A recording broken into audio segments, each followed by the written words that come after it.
Assalamualaikum warahmatullahi wabarakatuh. Saya Darno Lekasi, mahasiswa YIN Longsa. Saya berada pada Prodi Perbankan Syariah. Saat ini saya sedang melakukan KPM DR dari Medsos. Adanya pandemi COVID-19 banyak menimbulkan rasa khawatir bagi masyarakat.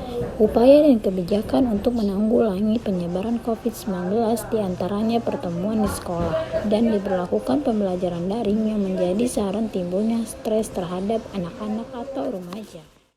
Menurut Purwanto, ia menjelaskan bahwa dalam menjalani masa pandemi, anak-anak atau remaja mengalami beberapa kesulitan. Di antaranya, yaitu selama proses pembelajaran. Tentu hal ini yang dirasakan anak-anak saat menempuh pendidikan secara online.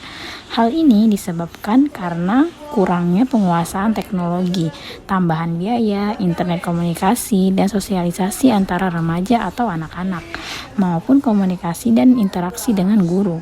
Adanya pembelajaran jarak jauh yang diterapkan dalam masa pandemi ini membutuhkan adaptasi dari anak-anak atau remaja, karena selama ini mereka bertemu dengan tatap muka di sekolah dan dapat berinteraksi dengan lebih luasa. Namun, saat pembelajaran jarak jauh ini, anak-anak atau remaja memerlukan waktu untuk beradaptasi dengan perubahan baru, yang juga berpengaruh pada kemampuan memahami materi serta pembelajaran.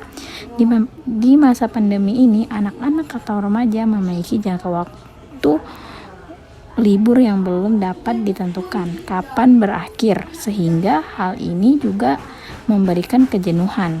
Hal ini tentunya menimbulkan stres tersendiri bagi remaja dan atau anak-anak.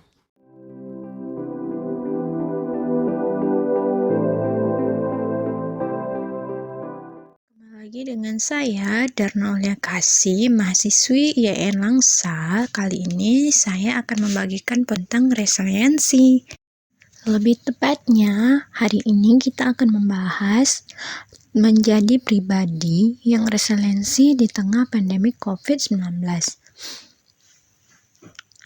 Bagaimana cara untuk menjadi orang yang resiliensi dengan situasi saat ini?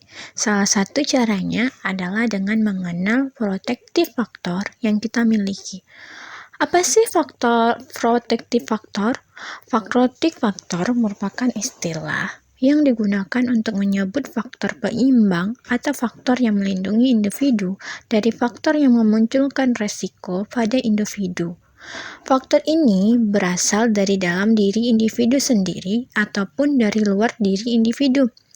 Protective factor yang berasal dari dalam diri individu, misalnya kemampuan regulasi emosi, kemampuan intelektual individu, konsep diri yang positif, dan kemampuan menyelesaikan masalah. Adapun protective factor dari luar diri individu, misalnya dukungan dari keluarga, komunitas, masyarakat, bahkan negara.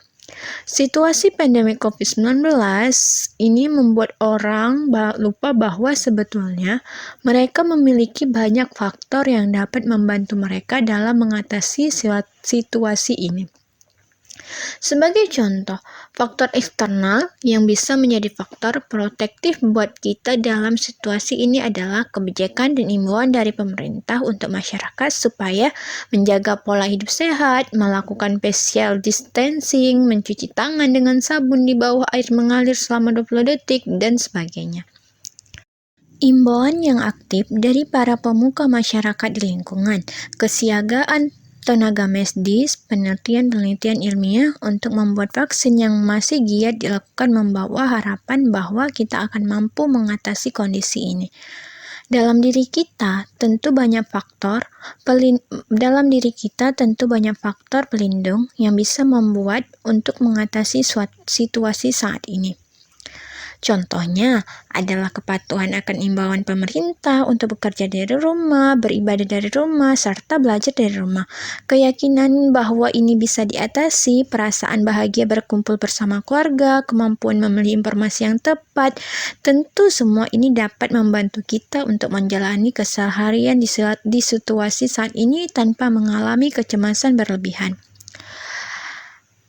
Ini ada beberapa hal yang dapat meningkatkan resiliensi dalam diri seseorang, sekaligus bisa menjadi faktor pelindung buat individu dalam usaha untuk tetap tangguh bertahan menghadapi situasi sulit seperti saat ini.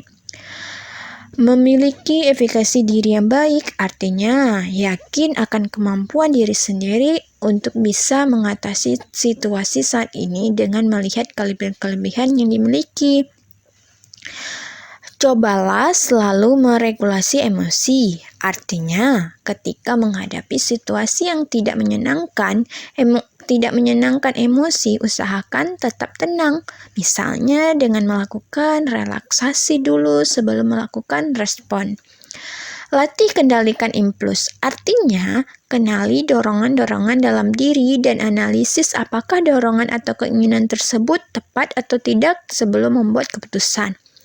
Lakukan analisis situasi yaitu dengan mengurai dan menganalisa komponen kejadian atau masalah, lalu merumuskan langkah perbaikan.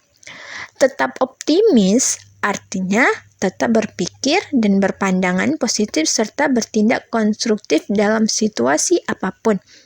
Tingkatkan empati dengan merespon secara tepat kondisi orang lain. Tingkatkan aspek positif dalam diri sendiri dengan misalnya dengan menambah skill, pengetahuan, atau melatih bakat dan minat yang dimiliki.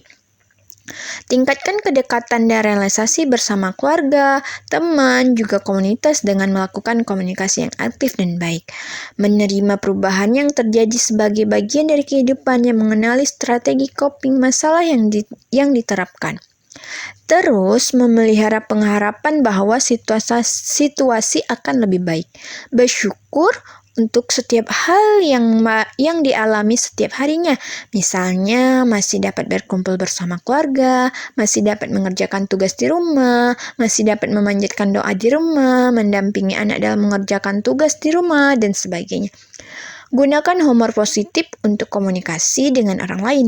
Ini tentu akan menimbulkan perasaan bahagia yang bisa menambahkan resiliensi pastinya.